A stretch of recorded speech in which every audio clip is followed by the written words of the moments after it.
ବ୍ୟସ୍ତବହୁଳ ଜୀବନ ଭିତରେ ଆପଣ ବହୁତ ବ୍ୟସ୍ତ ଅଛନ୍ତି। ଘରର ପ୍ରାୟ କାମ ଆପଣ କରୁଛନ୍ତି। ଆପଣଙ୍କ ମୁଣ୍ଡରେ ବହୁତ ବୋଝ। ମାନୁଛି ଆପଣ ଘରର ସବୁ କାମ କରୁଛନ୍ତି, ବହୁତ ପଇସା ମଧ୍ୟ ରୋଜଗାର କରୁଛନ୍ତି, କିନ୍ତୁ ଆପଣଙ୍କ ପାଖରେ ଆପଣଙ୍କ ବାପା ମାଆଙ୍କର ସେବା କରିବା ପାଇଁ ଅବକାଶ ନାହିଁ। କିନ୍ତୁ ବନ୍ଧୁ, ପରିଣତ ବୟସରେ ଆପଣ ବୁଝିପାରିବେ ବାପା ମାଆଙ୍କର ମହତ୍ତ୍ୱ କେତେ।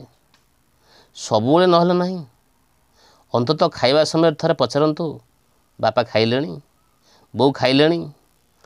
ଏଇଥିରୁ ଆପଣ ଜାଣିପାରିବେ ବାପା ବୋଉଙ୍କର ଦେହପାଳ କେମିତି ଅଛି, ସ୍ତ୍ରୀ ପିଲା ସେମାନଙ୍କର କିଭଳି ଭାବେ ଯତ୍ନ ନେଉଛନ୍ତି, ଅବା ସେମାନଙ୍କ ଭିତରେ କିଛି ମଳିନମାଳିନ ଅଛି କି।